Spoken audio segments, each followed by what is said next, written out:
Tripura electricity সোসাইটির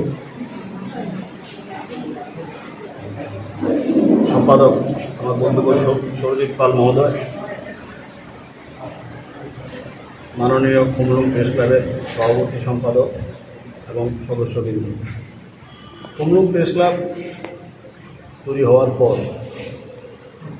রঞ্জিত, অংশ এবং সবাই মিলে চেষ্টা করছে যে সাংবাদিকদের জন্য কিছু করার। ওরা ভ্যাকসিনেশনের জন্য বারবার আমাকে অনুরোধ করছে। প্রথম ফেজে দেওয়া হয়েছে, আবার রঞ্জিত অনুরোধ করছে বারবার, দ্বিতীয় ফেজে দেওয়া হয়েছে। তো কুমলুং প্রেস ক্লাব সাংবাদিকদের জন্য আমরা যে উদ্দেশ্যে এটা আমরা ভেবেছিলাম যে এই ক্লাবটা প্রয়োজন, দেখলাম সেই উদ্দেশ্যকে সফল করার লক্ষ্যে, সেই উদ্দেশ্যকে সামনে রেখে কাজ করে চলেছেন রঞ্জিত, অংশুর সহ কুমলুং প্রেস ক্লাবের সবাই। আমরা কুমলুং প্রেস ক্লাবের পাশে থাকব।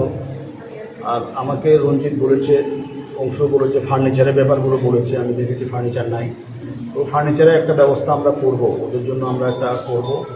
আমরা একটা ওদের সাথে আলোচনা করে কীভাবে ওদের সাহায্য করা যায় সেই বিষয়গুলো করব। আর আপনারা এই ব্যাপারে আমাদের সাহায্য করবেন, কারণ সবাই মিলেই প্রেস ক্লাবকে দায় করাতে হবে। যখন আগরতলা প্রেস ক্লাব হয়েছিল তখন ফিরে ছিল না, এটাকে প্রেস ক্লাবে এগুলোকে করতে হয়। সরকার শুধু জায়গাটা দেয়, আগরতলা প্রেস ক্লাবে শুধু জায়গায় দিয়েছিল, আর এখানে তো বিল্ডিংও দিয়েছে। এগুলোকে মিলে একসাথে কুমলুং প্রেস ক্লাবকে আরও ভালো, আরও রিচ, আরও সমৃদ্ধ করতে হবে।